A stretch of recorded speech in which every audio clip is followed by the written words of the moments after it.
Few days back, everyone was waiting for RBI Grade B 2025 notification. And once the notification is out, now most of you would have this feeling कि यार time तो बहुत कम है, syllabus बहुत ज़्यादा है, overwhelming लग रहा है. But I want to tell you one thing, don't be scared of the syllabus. Half of it is noise. Preparing smartly for RBI Grade B is the smartest cheat code. आपको इतना समझना बहुत ज़रूरी है that if you go for everything, this is the worst approach you can have. You need to prepare smartly. This is what is needed now. Everything करके you might be trying to achieve perfection, which is okay, but this is not required. Through this, you will be targeting selection, which shall be your topmost priority. So इस video में हम यही देखेंगे कि इस smart preparation के लिए जो सिलेक्शन ओरिएंटेड अप्रोच है उसके लिए what shall I be doing and what shall I be leaving, because it is very important to declutter whatever is in front of you. सब कुछ आप कर ही नहीं पाओगे, इस चीज को एक्सेप्ट करना ही is the first step to the smart approach. तो ये मैं पूरा आपको डिटेल में बताऊंगा. आगे जाने से पहले I want to tell you about free guide book for RBI manager. So we have launch this guide book जो आपके लिए बहुत बहुत हेल्पफुल हो सकती है. काफ़ी लोग इस टाइम सिलेबस ही नहीं बता पा रहे हैं कि यार एग्जैक्ट फेज 1 का क्या सिलेबस है, क्योंकि वो नोटिफिकेशन में भी नहीं आता है. तो पूरा डिकोडेड सिलेबस आपको इस गाइड बुक में मिलेगा. आपको पूरा डिटेल में फ्री सोर्सेज की लिस्ट मिलेगी जो कि आप ट्रस्ट कर सकते हैं कि यार ये सही है. फिर previous year questions since 2019, it is very important. नहीं तो आपको पता ही नहीं लगेगा यार किस प्रकार के क्वेश्चन आएंगे, कितना डेप्थ में पढ़ना है, किस तरह के फैक्ट्स को रट्टा लगाना है, क्वांट में क्या डिफिकल्टी लेवल रहने वाला है. तो प्रीवियस ईयर क्वेश्चंस भी आपको इसमें मिलेंगे और ये बिल्कुल फ्री है. You can just download this by clicking on the link below in the description of this video. और आपको इसके लिए कुछ भी पे नहीं करना है, just download this, enjoy reading this. It can be a good source for motivation and your strategy. अब आरबीआई ग्रेड बी में स्मार्ट हम बात तो कर रहे हैं, स्मार्ट प्रिपरेशन कैसे करें. So I will go section by section. सबसे पहले हम जीए की बात करते हैं. ठीक है, तो जीए में हमें क्या करना है. देखिए सबसे पहले तो I think it's very important to define the scope. 5 months of current affairs. Let's accept this. This is what is important. यहाँ से 85% of your paper can be attributed from the previous 5 months if you go by the historic trend. और मैं ये भी कहता हूँ कि अगर टाइम नहीं है तो 3 महीने के कर लो, but the safest approach is to go for 5 months because eventually वो आपको फेज 2 के लिए तो पढ़ने ही है 6 महीने के लिए, तो अभी 5 महीने के पढ़ लो. और इस अप्रोच में बिल्कुल मत जाओ कि 9 से 12 महीने पढ़ेंगे, फेज 2 में आ सकता है. आ तो बहुत कुछ सकता है, फिजिबल क्या है इस पे हमें बहुत अच्छे से सोचना है. फिर हमें स्टैटिक जीके करनी है. स्टैटिक जीके बेसिकली यार वही आती है जो आपके फेज 2 के बेसिक कॉन्सेप्ट्स होते हैं. बट अगर आपने फेज 2 नहीं पढ़ा है तो आप स्टैटिक जीके में बैंकिंग और इकोनॉमी पढ़ो. बैंकिंग और इकोनॉमी पढ़ो. लेकिन जो स्टैटिक जीके हमारी होती है ना, वो माउंटेन्स, रिवर्स, ये नहीं आने वाली है. ये बैंकिंग में आती होगी, आरबीआई में नहीं आती है. Then single source, this is very very important. पढ़ कहीं से भी लो, वैसे तो आरबीआई स्पेसिफिक सोर्सेज से ही पढ़ो और सिंगल सोर्स से पढ़ो. ठीक है, तो मल्टीपल सोर्स हमें बिल्कुल यूज़ नहीं करनी है. ज़्यादातर मल्टीपल सोर्स हम इसलिए यूज़ करते हैं, एक पोर्शन कहीं से पढ़ लिया, एक पोर्शन कहीं से पढ़ लिया, but it is not a structured approach. उसमें आपकी कुछ चीज़ें हो जाएंगी, कुछ आपकी रह जाएंगी. फिर अगर मैं टॉप प्रायोरिटी की बात करूं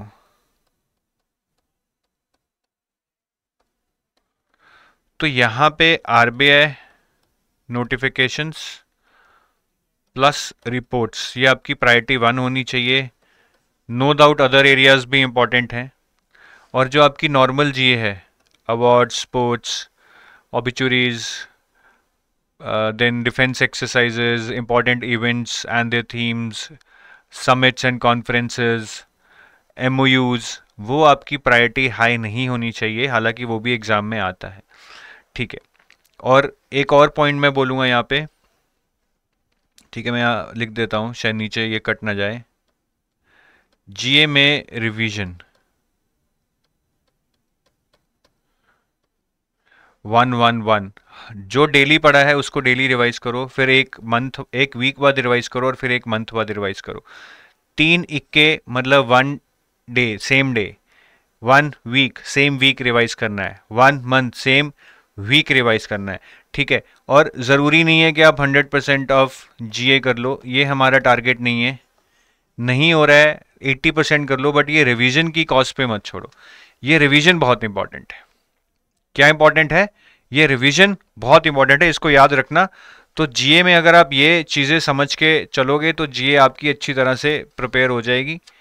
नहीं तो आप कर लोगे बट एग्जाम में जाके you will realise that whatever you have done is not specific to RBI. तो आरबीआई स्पेसिफिक सोर्सेज से ही पढ़ना, ये मैं बार बार बता रहा हूँ, ये तो बहुत बेसिक चीज़ है, मैं इसमें डूज एंड डोंट्स में लिख भी नहीं रहा। आरबीआई स्पेसिफिक सोर्स से ही पढ़ना, बैंकिंग वाले सोर्सेज मत यूज करना, ठीक है। अब हम बात करते हैं क्वांट की।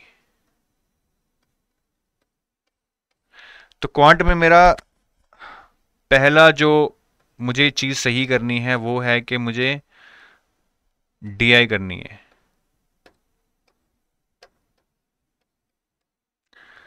DI is high weightage in my exam,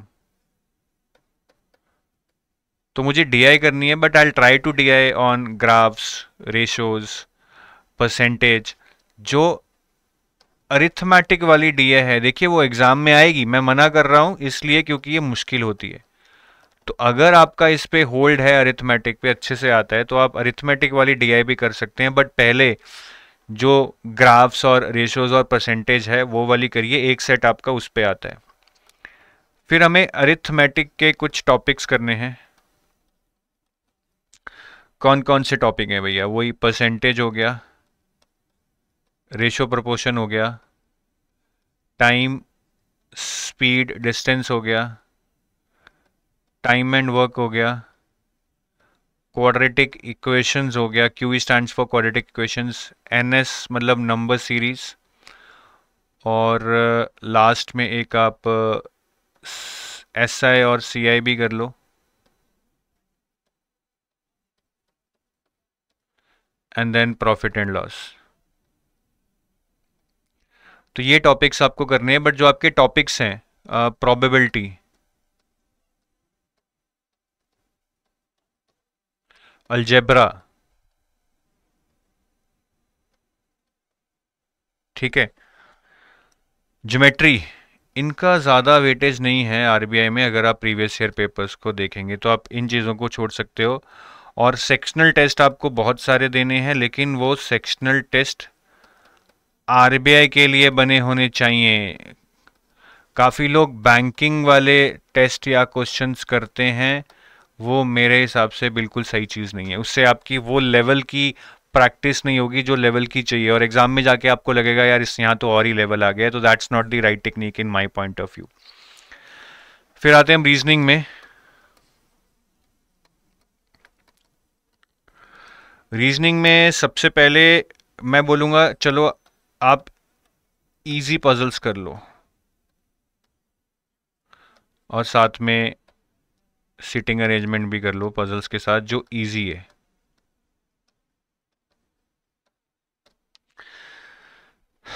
ठीक है, अब जो डिफ़िकल्ट वाले हैं उनको मत छेड़ो,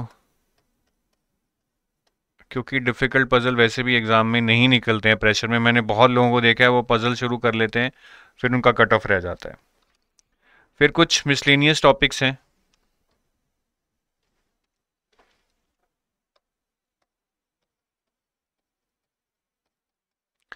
सिलोजिज्म हो गया, साथ में रिवर्स सिलोजिज्म भी हो गया। BR stands for blood relation, ठीक है जी। फिर इनपुट आउटपुट हो गया हमारा, कोडिंग डिकोडिंग हो गया, डायरेक्शंस हो गया जी, डायरेक्शंस टॉपिक पूछा जाता है। ये सारे टॉपिक इंपॉर्टेंट हैं, ठीक है, syllogism, blood relation, input output, coding decoding, directions. और यहाँ पे जो चीज़ नहीं करनी है मैं ये बोलूँगा, don't leave this topics at any cost.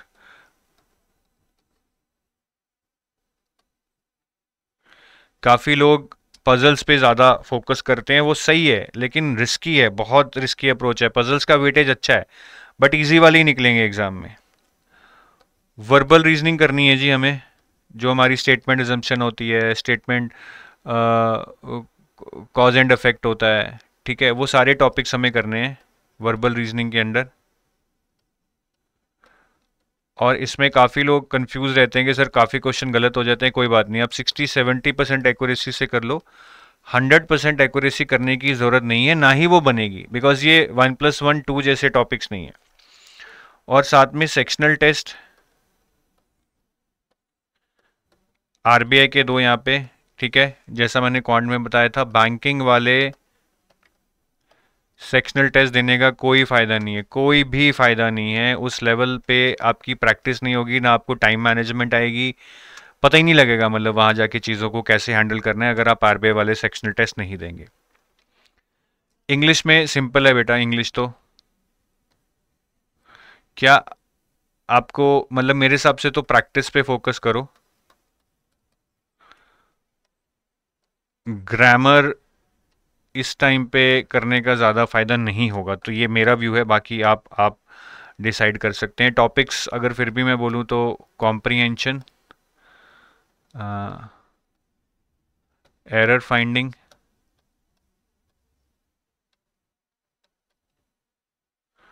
फिर हमारा आ जाती सेंटेंस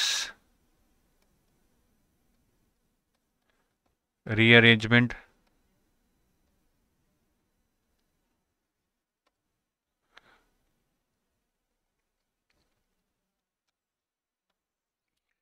ठीक है, फिलर्स आ जाते हैं। ये टॉपिक्स आप कर सकते हो। और मेरे हिसाब से वोकेबलरी पे ज़्यादा फोकस मत कीजिए, अगर आपकी वोकेबलरी वीक है लेट इट बी।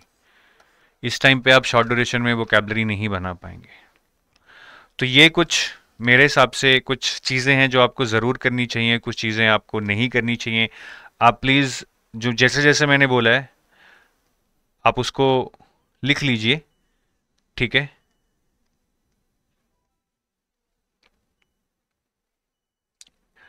तो ये मैंने सब लिखा है, आपने आई होप कॉपी कर लिया होगा, नहीं तो वीडियो को आप रिवाइंड करके कॉपी कर लीजिए,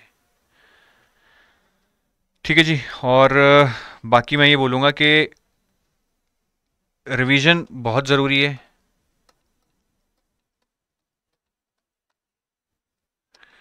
80% syllabus is good but 3 revisions are mandatory for current affairs. आपको लग रहा है सर 3 बहुत है, जैसे बोला डेली, वीकली, मंथली, ये करना ही पड़ेगा, नहीं होएगा उसके बिना। चीज़ें याद ही नहीं रहेंगी, एग्जाम में जाके ये लगेगा कि क्वेश्चन किया हुआ है बट होगा नहीं। एक्सपीरियंस से बता रहा हूँ, जो लोगों ने मुझे बताया है, खुद खुद के एक्सपीरियंस से नहीं मैं बता रहा, जो लोगों ने बताया उस एक्सपीरियंस से बता रहा हूँ। And this will happen with everyone. So you would have to mug up things, you would have to cram things, you would have to practise lot of questions to make sure कि यार आपने जो पढ़ा है वो आपको याद है, क्योंकि आपने इतने क्वेश्चंस कर लिए, इतनी बार उसको रिवाइज कर लिए। बाकी अगर आप असिस्टेड प्रिपरेशन देख रहे हैं then we have even courses for RBI grade B, जिसमें अभी हमारा क्रैश कोर्स आज ही शुरू हुआ है। तो अगर आप हमारी वेबसाइट पे जाएंगे तो this is the phase 1+2 live crash course, जिसमें क्लासेस 9 सितंबर से शुरू हुई हैं। ये आपकी चलेंगी 15-16 अक्टूबर तक। अराउंड 80 क्लासेस हैं, 35 to 40 for quant reasoning English and another 40 for current affairs. तो इसमें आपको टीचर्स ने शेड्यूल दे दिया है, टीचर्स पढ़ाएंगे, डाउट्स लेंगे, नेक्स्ट डे आएंगे दोबारा डाउट्स लेंगे, रिवीजन कराएंगे थोड़ी सी और नेक्स्ट टॉपिक पढ़ाएंगे। इस तरह से चीज़ें चलेंगी। जीए में हम वीकली रिवीजन करेंगे थ्रू एमसीक्यूज, कि हमने अगर वीकली नहीं मंथली, मतलब हमने एक मंथ के अगर सारे करंट अफेयर्स पढ़ा दिए एक हफ्ते में, तो फिर हम वो सारे करंट अफेयर्स को एक डिटेल्ड सेशन में रिवाइज करेंगे, ठीक है जी। तो ये हमारा प्लान है, रहने वाला है। आप इस पे जो कोड है RBI71 यूज़ कर सकते हैं फ्लैट 71% ऑफ के लिए। आप इसकी डिटेल्स में जाएंगे तो आप शेड्यूल वगैरह सब देख सकते हैं। बाकी गोल्ड कोर्स है, if you are planning for long term preparation, आराम आराम से रिकॉर्डेड लेक्चर्स के थ्रू, तो आप गोल्ड कोर्स ले सकते हैं जिसमें फ़ेज़ 1, 2 और इंटरव्यू का फुल प्रिपरेशन है, और सिल्वर कोर्स सिर्फ फ़ेज़ 2 और इंटरव्यू के लिए। इसमें आपको फ़ेज़ 1 के करंट अफेयर्स मिल जाएंगे क्योंकि फ़ेज़ 2 और फ़ेज़ 1 के करंट अफेयर्स ओवरलैप करते हैं। बाकी कॉम्बोज भी हैं, अगर आप एक से ज़्यादा एग्जाम के लिए प्रिपेयर कर रहे हैं, RBI radii, RBI SEBI, RBI NABARD, तो आप कॉम्बोज के थ्रू भी प्रिपेयर कर सकते हैं। तो ये सारे कोर्सेज हैं। बाकी आप हमारे नंबर्स पे कॉल कर सकते हैं 8146207241, या इस email ID hello@edutab.co.in पे ईमेल कर सकते हैं for more information. Thank you, have a nice day, bye bye.